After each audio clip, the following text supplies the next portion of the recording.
కూటమి ప్రభుత్వ తొలి ఏడాది సుపరిపాలన అద్భుతం. నెల్లూరు నగర నియోజకవర్గ పరిధిలోని 13వ డివిజన్ యలమవారి దిన్నె నుంచి సుపరిపాలన తొలి అడుగు కార్యక్రమాన్ని రాష్ట్ర పురపాలక పట్టణాభివృద్ధి శాఖ మంత్రి డాక్టర్ పొంగూరు నారాయణ చేపట్టారు. ఈ సందర్భంగా మంత్రి పొంగూరు నారాయణ మాట్లాడుతూ ఇంటింటికి టీడీపీ కార్యక్రమంతో పండుగ వాతావరణం కనిపించిందన్నారు. 13వ డివిజన్లోని ఇంటింటికి తిరిగి ప్రభుత్వ పథకాల గురించి వివరించే క్రమంలో ప్రజలు చూపుతున్న ఆదరణ మరువలేనిదని తెలియజేశారు. ప్రతి ఇంటికి 3-4 ప్రభుత్వ పథకాలు చేరాయని సంతోషం వ్యక్తం చేశారు. దీంతో లబ్ధిదారుల ఆనందానికి అవధులు లేవని తెలిపారు. కూటమి ప్రభుత్వ తొలి ఏడాది పాలనలో ప్రజలంతా సంతోషంగా ఉన్నారన్నారు. ఇదే క్రమంలో ప్రజల వద్ద నుంచి ఏవైనా సమస్యలు ఉంటే కూడా అడిగి తెలుసుకుంటామని చెప్పారు. తల్లికి వందనం నిధులు అకౌంట్లో పడ్డాయన్నారు. మహిళలకు ఉచిత గ్యాస్ సిలిండర్ హామీ నెరవేర్చారని చెప్పారు. అన్నా క్యాంటీన్లు పునరుద్ధరించారని హర్షం వ్యక్తం చేశారు. మాట ప్రకారం పెన్షన్ 4,000 రూపాయలకు పెంచి ఇస్తున్నామని తెలిపారు. అతి త్వరలో మహిళలకు ఉచిత బస్సు ఆగస్టు నుంచి అమలు చేయబోతున్నామని చెప్పారు. అన్నదాత సుఖీభవ కింద రైతులకు 3 విడతల్లో 20,000 ఇవ్వబోతున్నారన్నారు. పేదల అభ్యున్నతి కోసం P4 కార్యక్రమాన్ని ముఖ్యమంత్రి చేపట్టారని మంత్రి తెలియజేశారు. సీఎం పిలుపుతో మార్గదర్శకులు వస్తున్నారని సంతోషం వ్యక్తం చేశారు. ప్రజలు ఓపిక పడితే మేనిఫెస్టోలో హామీలన్నీ ఒక్కొక్కటిగా నెరవేరుస్తామని హామీ ఇచ్చారు. ఈ కార్యక్రమంలో డిప్యూటీ మేయర్ రూప్ కుమార్ యాదవ్, మాజీ మున్సిపల్ చైర్పర్సన్ తాళపాక అనురాధ, మాజీ జెడ్పీటీసీ విజేతారెడ్డి, డివిజన్ నాయకులు కాయల తిరుపతి, ఊటుకూరు చంద్ర, కాయల ప్రసాద్, కాయల కృష్ణ తదితరులు పాల్గొన్నారు.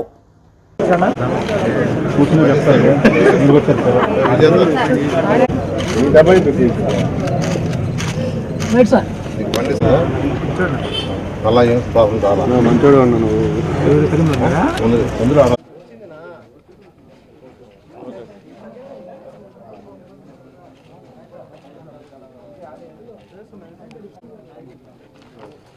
మొత్తంలో ఒక పండుగ వాతావరణంలో తెలుగుదేశం కార్యకర్తలు ఇంటింటికి పోయి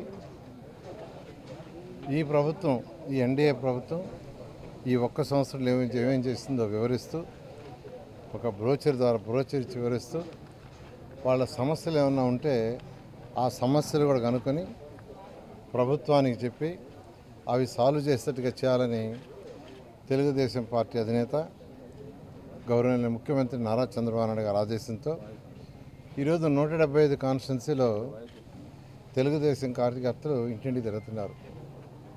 ఆ నేపథ్యంలో నేను కూడా నెల్లూరు సిటీ ఎమ్మెల్యేగా నెల్లూరులోని 246, 47 బూతుల్లో అంటే 13వ డివిజన్లో ఇది యలమవారి దిన్నె, నెల్లూరులో ఉన్న పేదలు నిరుపేదల్లో ఇదొక బూత్.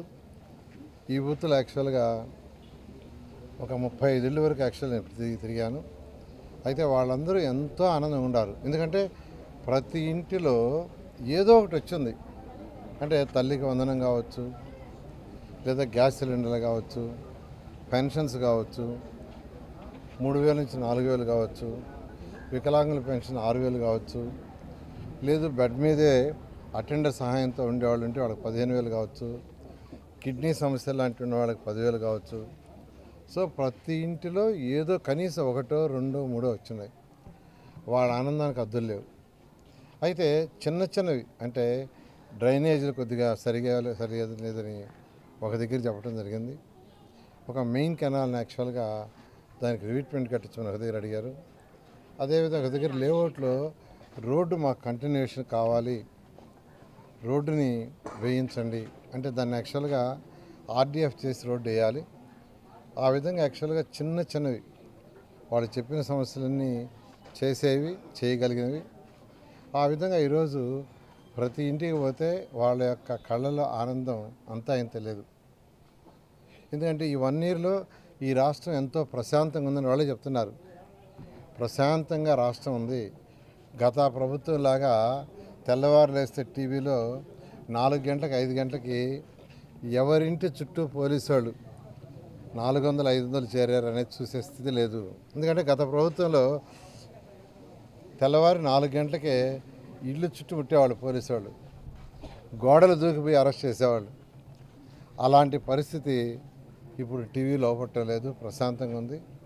గౌరవనీయ ముఖ్యమంత్రి నారా చంద్రబాబు నాయుడు గారు వారికి ఉన్న అపార పరిపాలన అనుభవంతో ఈరోజు రాష్ట్రాన్ని ముందుకు తీసుకుపోతున్నారు. 10,000 కోట్లు 10 లక్షల కోట్లు యాక్చువల్గా గత ప్రభుత్వం అప్పు చేసి వెళ్ళిపోయింది. 10 లక్షల కోట్లు. దాన్ని తీర్చే బాధ్యత ఈ ప్రభుత్వం మీద పడింది. ప్రభుత్వం అంటే ఎవరు? మళ్ళా మీరే, ప్రజలు కట్టే ట్యాక్సులతోనే దాన్ని తీరుస్తున్నాం. అట్ ది సేమ్ టైం రాష్ట్రం డెవలప్ కావాలంటే సంక్షేమము, అభివృద్ధి రెండు కళ్ళుగా భావించి ఈరోజు ముఖ్యమంత్రి గారు రెండిటికి హై ప్రయారిటీ ఇస్తూ అనేక సంక్షేమాలు, తల్లికి వందనం కావచ్చు, మహిళలకు ఉచిత గ్యాస్ సిలిండర్లు కావచ్చు, అన్నా క్యాంటీన్లు కావచ్చు, పెన్షన్స్ కావచ్చు, ఇట్లా అనేక ఏదైతే సూపర్ 6లో చేసావో ఒక్కొక్కటి చేస్తూ కొన్ని డేట్లు కూడా ఇచ్చేశారు. ఆగస్టు 15న మహిళలకు ఉచిత బస్సు ప్రయాణం చేస్తామని. అదేవిధంగా కేంద్ర ప్రభుత్వం 6,000, రాష్ట్ర ప్రభుత్వం 14,000 కలిసి రైతు సోదరులకు 20,000 ఇస్తాం. దాంట్లో కేంద్ర ప్రభుత్వం ఫస్ట్ ఇన్స్టాల్మెంట్ ఎప్పుడు వేస్తే అప్పుడే రాష్ట్ర ప్రభుత్వం ఫస్ట్ ఇన్స్టాల్మెంట్ వేసేట్టుగా ఆల్రెడీ ముఖ్యమంత్రి గారు అనౌన్స్ చేశారు. అదేవిధంగా P4 ప్రోగ్రాం రాష్ట్రంలో ఉన్న డెవలప్ అయి అభివృద్ధి చెందిన టాప్ 10% పీపుల్ బాటంలో ఉన్న 20%కి చేయూతనివ్వాలని P4 ప్రోగ్రాం తీసుకొచ్చారు. ఆ P4 ప్రోగ్రాం చాలా చక్కగా జరుగుతుంది. ఎంతోమంది దాతలు ముందుకు వస్తున్నారు.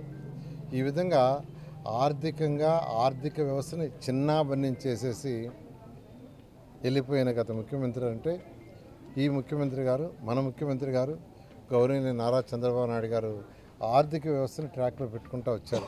ఇంకా చేయాల్సింది ఉంది. కాబట్టి రాష్ట్ర ప్రజలందరికీ నేను ఒకటే కోరుకునేది, మంత్రిగా కొద్దిగా ఓపిక పట్టండి. అన్నీ 1 by 1 చేస్తాం. నెల్లూరు సిటీ ఎమ్మెల్యేగా కూడా 1 by 1 చేసుకుంటూ వస్తున్నాం. కొద్దిగా ఓపిక పడితే ఏదైతే ఎలక్షన్స్ ముందు మేనిఫెస్టోలో చెప్పామో అన్నీ చేయడం జరుగుతుంది. Thank you.